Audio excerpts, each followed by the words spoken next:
Assalamualaikum warahmatullahi wabarakatuh. Kami dari kelompok 9 akan memaparkan tentang logika dan bahasa. Saya Adi Jaya Midado. Saya Dewi Marlina. Saya Yuda Setia Nugraha. Saya Titin Anggriana. Baik, saya akan memaparkan tentang logika. Logika berasal dari kata logos, sesuatu yang diutarakan, suatu yang dipertimbangkan akal, pikiran, kata percakapan, atau ungkapan lewat bahasa. Sebagai ilmu, logika disebut dengan logical statement atau ilmu logika, ilmu pengetahuan yang mempelajari kecakapan untuk berpikir secara lurus, tepat, dan teratur. Namun sekarang ini lazim disebut dengan logika saja.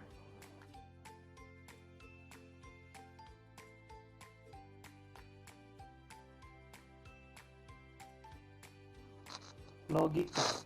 Ada beberapa macam pendapat tentang logika menurut para ilmuwan. Yang pertama, Hadiatmadja dan Kusma Endah. Logika adalah cabang filsafat umum yang membicarakan masalah berpikir tepat, yaitu mengikuti kaidah-kaidah berpikir yang logis. Profesor Dr. Andri Jakara.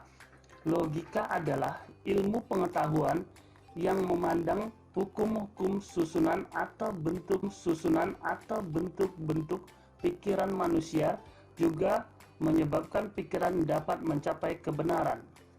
Yang ketiga, Drs. R.B.S. Furdrian.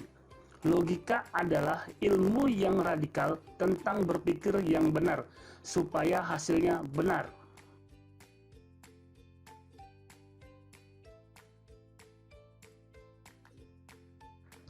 Logika menurut Dr. Rades Nuril Huda. Logika adalah ilmu yang mempelajari dan merumuskan kaidah-kaidah dan hukum-hukum sebagai penggagah untuk berpikir tepat dan praktis bagi mencapai kesimpulan-kesimpulan yang valid dan pemecahan persoalan yang bijaksana. Menurut A.B. Huta Barat, logika adalah ilmu berpikir yang tepat dan dapat menunjukkan adanya kekeliruan di dalam proses pemikiran sehingga kekeliruan itu dapat dielakkan.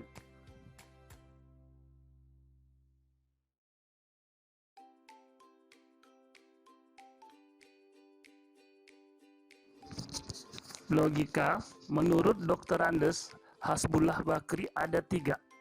Logika ialah ilmu pengetahuan yang mengatur penelitian hukum-hukum akal manusia sehingga menyebabkan pikirannya dapat mencapai kebenaran. Yang kedua, logika ialah ilmu pengetahuan yang mempelajari aturan-aturan dan cara berpikir yang dapat menyampaikan manusia kepada kebenaran. Yang ketiga, logika ialah ilmu pengetahuan yang mempelajari pekerjaan akal dipandang dari jurusan benar atau salahnya. Itulah pemaparan dari saya. Selanjutnya akan dilanjutkan oleh teman saya, Dewi Marlina. Saya akan mempresentasikan materi tentang bahasa.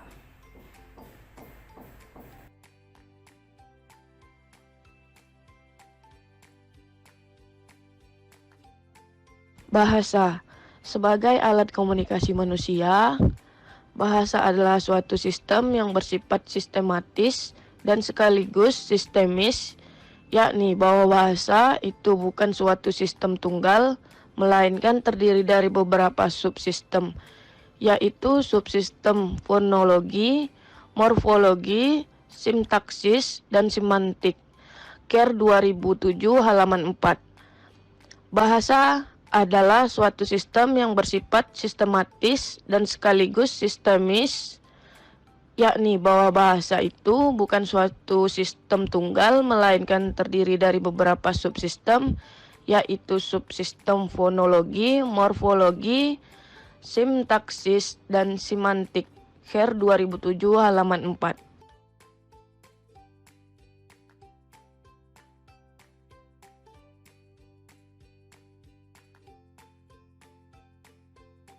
Bahasa. Owen dalam Setiawan 2006 halaman 1 menjelaskan definisi bahasa, yaitu bahasa dapat didefinisikan sebagai kode yang diterima secara sosial atau sistem konvensional untuk menyampaikan konsep melalui kegunaan simbol-simbol yang dikehendaki dan kombinasi simbol-simbol yang diatur oleh ketentuan. Menurut Wibowo 2001 halaman 3, bahasa adalah sistem simbol bunyi yang bermakna dan berartikulasi, dihasilkan oleh ucapan yang bersifat arbitrer dan konvensional yang dipakai sebagai alat komunikasi oleh kelompok manusia untuk melahirkan perasaan dan pikiran. Soejono 1983 halaman 1. Bahasa adalah suatu sarana hubungan rohani yang amat penting dalam hidup bersama. Baiklah, itulah presentasi dari saya dan selanjutnya akan dipaparkan oleh teman saya Yuda Setia Nugraha. Baik, selanjutnya saya akan memaparkan peran logika dalam membentuk peradaban.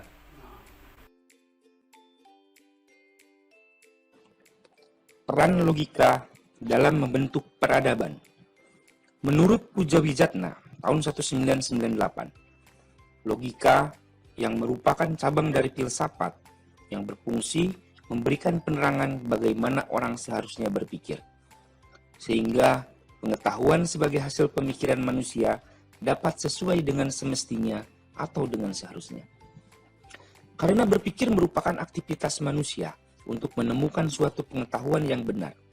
Sedangkan kebenaran sendiri tidak mempunyai ukuran yang sama dari setiap individu. Oleh karena itu, setiap jalan pikiran manusia mempunyai kriteria kebenaran yang berfungsi sebagai landasan proses penemuan kebenaran tersebut.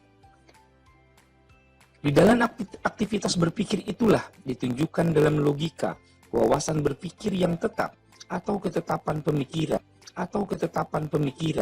atau kebenaran berpikir yang sesuai dengan penggarisan logika yang disebut berpikir logis. Dinamika berpikir rupanya tidak mudah. Terkadang manusia salah dalam berpikir. Itu bukan karena pengetahuannya yang salah, melainkan jalan pikirannya yang tidak lurus, tidak menurut peraturan. Sehingga dalam logika, berpikir berarti menyusun silogisme-silogisme dengan tujuan mendapatkan kesimpulan yang tepat dengan menghilangkan setiap kontradiksi.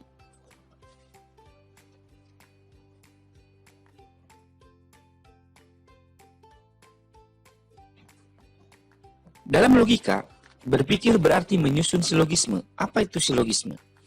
Silogisme adalah jenis penalaran deduksi secara tidak langsung. Silogisme merupakan penemuan terbesar dari ahli filsafat terkenal yaitu Aristoteles.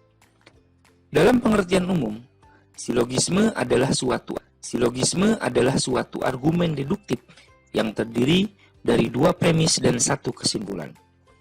Silogisme adalah setiap penyimpulan tidak langsung yang dari dua proposisi atau premis-premis disimpulkan menjadi suatu proposisi baru atau kesimpulan. Premis yang pertama disebut premis umum atau premis mayor, dan premis yang kedua disebut premis khusus atau premis minor. Kesimpulan itu berhubungan erat sekali dengan premis-premis yang ada. Jika premis-premisnya benar, maka kesimpulannya juga benar. Jadi yang dinamakan silogisme di sini adalah suatu pengambilan kesimpulan dari dua macam keputusan, atau yang mengandung unsur yang sama dan salah satunya harus universal. Suatu keputusan yang ketiga yang kebenarannya sama dengan dua keputusan yang mendahulunya. Dengan kata lain, silogisme adalah merupakan pola berpikir yang tersusun dan dari dua buah pernyataan dan sebuah kesimpulan. Berbekal dari dua proposisi yang sehat, kemudian ditentukan suatu kesimpulan atau natijah. Maka silogisme itu sendiri dari tiga proposisi, dua proposisi pertama disebut premis mayor dan premis minor, dan proposisi ketiga disebut kesimpulan atau natijah. Premis mayor dimaksudkan sebagai dasar atau pangkal tolak berpikir, dan akhirnya untuk menentukan kesimpulan. Sedang premis minor dimaksudkan sebagai penghubung atau sarana dibuat kesimpulan.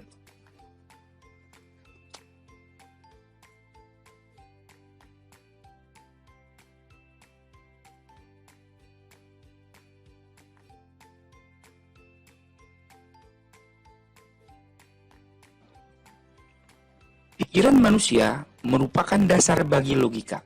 Dasar bagi logika. Kemauan merupakan dasar bagi etika dan perasaan manusia merupakan dasar bagi estetika.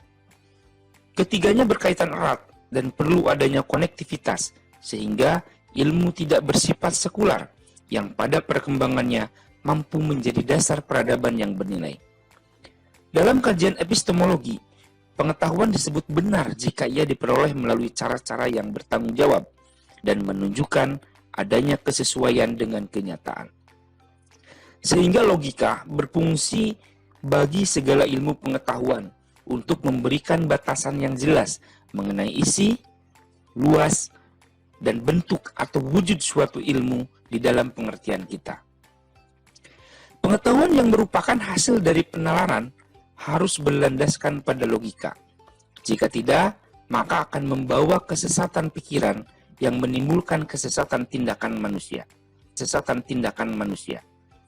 Dengan menerapkan hukum-hukum pemikiran yang lurus, tepat, dan sehat, yang kita masukkan ke dalam lapangan logika sebagai suatu kecakapan, maka suatu cara berpikir atau pemikiran manusia, berkeyakinan, dan serangkaian orientasi hidup manusia pada akhirnya mendasari pembangunan peradaban akan sesuai dengan segenap asas, aturan, dan tata cara penalaran yang betul.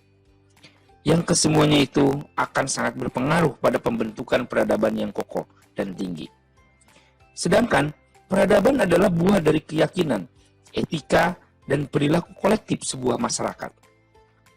Masyarakat akan memiliki peradaban tinggi saat keyakinan, etika, dan perilaku mereka dibarengi dengan ilmu, akal, dan logika.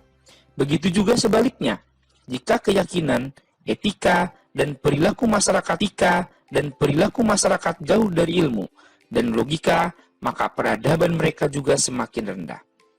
Jadi jelas, logika merupakan unsur yang sangat penting dalam hidup, sumber dari segala perbuatan yang mencetak riwayat kehidupan setiap orang dimanapun dan kapanpun saja. Sehingga dengan demikian berarti juga bahwa logika memiliki nilai penting dalam upaya membentuk peradaban yang bernilai. Tanpa logika, peradaban akan rendah. Baik, itulah pemaparan dari saya, dan selanjutnya akan dipaparkan oleh Titin Anggriana. Baik, saya akan mempresentasikan mengenai peran bahasa dalam membentuk peradaban.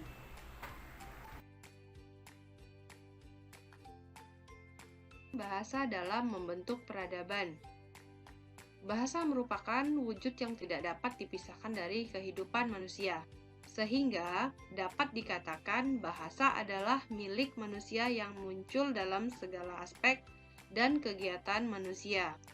Sejak zaman dahulu, oleh ahli pikir, manusia disebut makhluk yang dilengkapi dengan tutur bahasa, istilah animal rasional, berpangkal pada istilah Yunani logos, echon, dilengkapi dengan tutur kata dan akal budi, menurut Person tahun 1991 halaman 4. Berbahasa dalam arti berkomunikasi dimulai dengan membuat enkode semantik dan enkode gramatikal di dalam otak pembicara.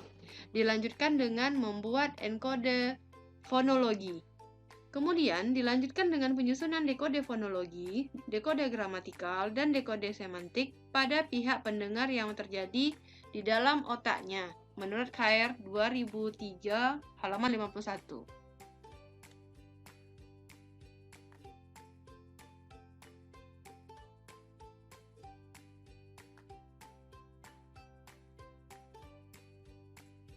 pikiran yang membentuk bahasa.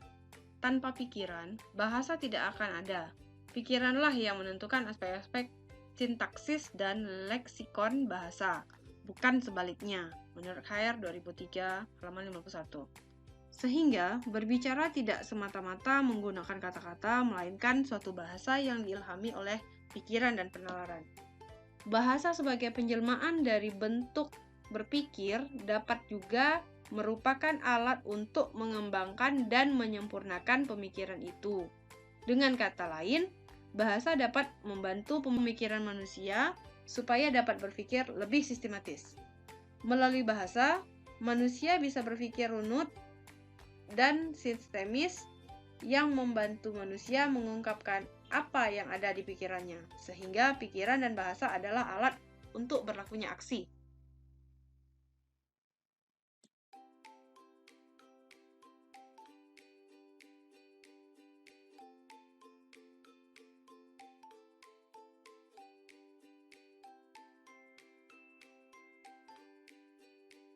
Fungsi bahasa dibagi dalam 4 fungsi. Yang pertama, fungsi kognitif. Fungsi kognitif ini berarti bahasa berfungsi untuk menerangkan suatu kebenaran. Kemudian yang kedua, fungsi emotif.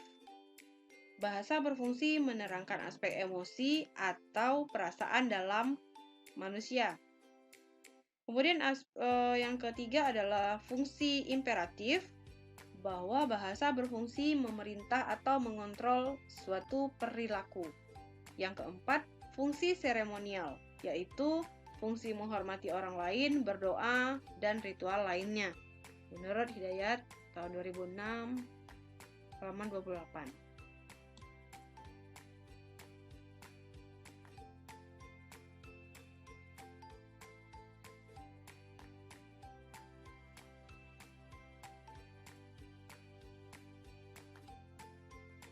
Sekelompok manusia atau bangsa yang hidup dalam kurun waktu tertentu tidak akan bertahan jika dalam bangsa tersebut tidak ada bahasa. Kearifan Melayu mengatakan, bahasa adalah cermin budaya bangsa, hilang budaya maka hilang bahasa. Menurut Hidayat tahun 2006, halaman 30. Jadi, bahasa adalah bagian dari kebudayaan yang mesti ada bagi kebudayaan dan masyarakat manusia.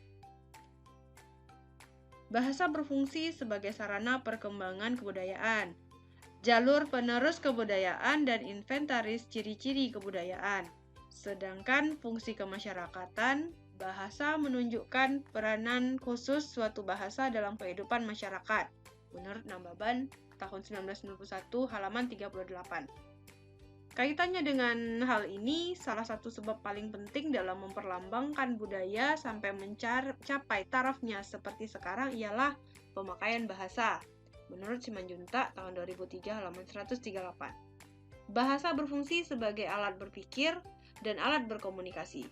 Tanpa kemampuan berpikir dan berkomunikasi, peradaban tidak ada. Bahasa memainkan peranan penting dalam pertumbuhan bangsa. Tanpa bahasa, baik masyarakat biasa maupun tingkat kebudayaan lebih tinggi akan mustahil. Menurut Joyo Suroto tahun 2007, halaman 64. Maka dari pemaparan ini, jelaslah kiranya bahwa bahasa memiliki peran penting dalam kebudayaan. Dengan bahasa, pengetahuan manusia bertambah, daya pikir meningkat, kualitas semakin baik, yang pada akhirnya kebudayaan suatu bangsa dapat dibentuk, dibina, dikembangkan, serta dapat diwariskan kepada generasi-generasi mendatang.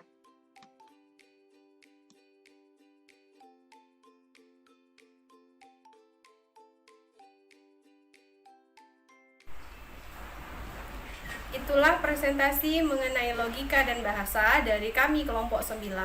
Mohon maaf apabila ada salah-salah kata. Wabillahi taufiq wal hidayah. Wassalamualaikum warahmatullahi wabarakatuh.